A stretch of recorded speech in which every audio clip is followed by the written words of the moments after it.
Yang pertama ada jenis pelatihan. Pada prinsipnya, kebutuhan pelatihan untuk staf Departemen Pemeliharaan terdiri atas dua bagian, yaitu yang pertama bidang teori, yang kedua bidang praktis. Pada bidang teori, terdapat manajemen personalia, manajemen pemeliharaan, biaya, akunting, dan lain-lain. Sementara untuk di bidang praktis, terdapat teknik pembongkaran atau pemasangan bantalan, teknik pelumasan, pengetahuan tentang baut dan mur, sistem transmisi, hidrolik, pneumatik, packing, dan lain-lain. Selanjutnya ada pelatihan untuk tingkat manajemen.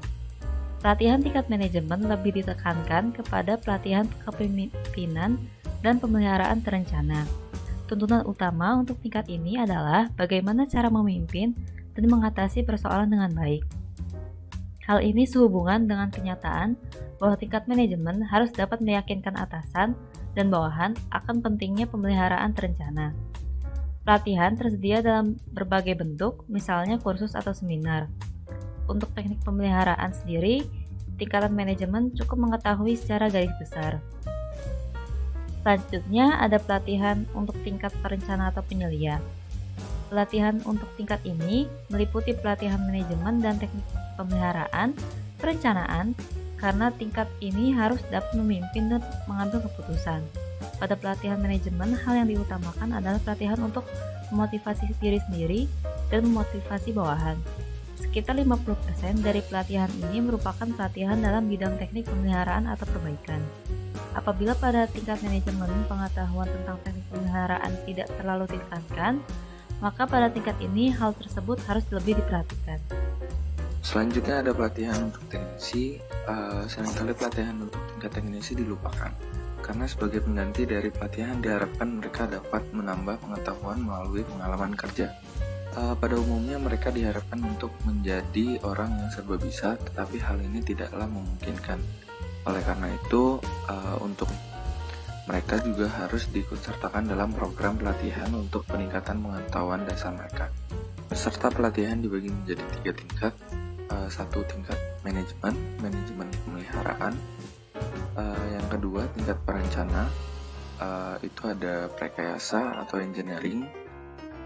Kemudian ada perencana. Yang ketiga tingkat teknisi, ada teknisi dan penyila atau supervisor. Selanjutnya ada perencanaan pelatihan. Yang pertama itu mengenali kebutuhan akan pendidikan lanjutan, pengetahuan tambahan atau pelatihan. Yang kedua mendefinisikan topik pelatihan yang harus dipelajari sesuai dengan evaluasi program pemeliharaan atau perbaikan. Yang ketiga menentukan siapa yang akan mengikuti atau melakukan pelatihan. Keempat melengkapi outline dari program pelatihan bekerja sama dengan trainer. Yang kelima menentukan atau mempersiapkan semua alat bantu pelatihan. Yang kelima menentukan lokasi pelatihan. Keenam pelaksanaan. Dan yang terakhir penilaian program. Selanjutnya ada bentuk-bentuk pelatihan. Yang pertama itu on the job training, yaitu trainee berada di bawah pengawasan tenaga ahli.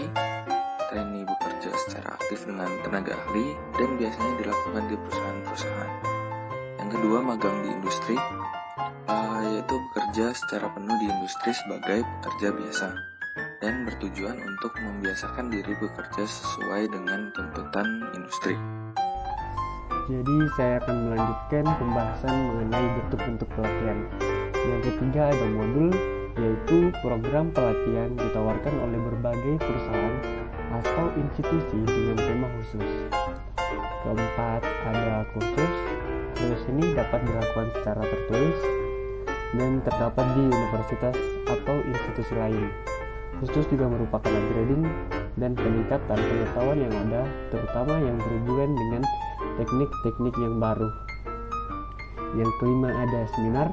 Jadi seminar merupakan suatu pertemuan sekelompok orang yang diselenggarakan untuk membahas suatu masalah dan mencari solusi ilmiah terhadap permasalahan ataupun tema yang diangkat tersebut. Selanjutnya ada tema-tema pelatihan. Tema pelatihan yang pertama ialah administrasi dan organisasi, pemeliharaan atau perbaikan fasilitas. Kedua ada goal setting, planning, scheduling, supervising, controlling, dan lain-lain. Ketiga ada instalasi. Selanjutnya keempat ada teknik inspeksi dan pengukuran administrasi dan organisasi pemeliharaan atau perbaikan. Kelima ada pergudangan. Keenam ada pelumasan dan pelumas. Ketujuh ialah dasar pemeliharaan atau perbaikan dari peralatan mekanik dan listrik. Ke-8 penggelasan. Ke-9 korosi dan lain-lainnya. Selanjutnya, institusi penyelenggara program pelatihan. Ada 3 tingkatan. Terdapat yang pertama ialah tingkat manajemen, kedua tingkat perencana, ketiga teknisi. Untuk tingkat manajemen, institusinya ialah Politeknik Manufaktur Bandung, Fakultas Teknik jurusan Teknik Mesin Universitas Indonesia Jakarta, dan LPPM Jakarta. Pada tingkat perencana ada Politeknik Manufaktur Bandung, kedua ada P3GT VEDC Malang, selanjutnya ada Balai Latihan Instruktur Bandung, terakhir ada di Vesto Jakarta. Pada bagian teknisi, institusi penyelenggaranya ialah Politeknik Manufaktur Bandung, P3GT VEDC Malang, Balai Latihan Kerja, Departemen Tenaga Kerja, dan Balai Latihan Instruktur Bandung. Sekian penjelasan dari kelompok kami yang membahas personalia mengenai pelatihan pada mata kuliah manajemen perawatan. Mohon maaf apabila ada salah kata. Wassalamualaikum warahmatullahi wabarakatuh.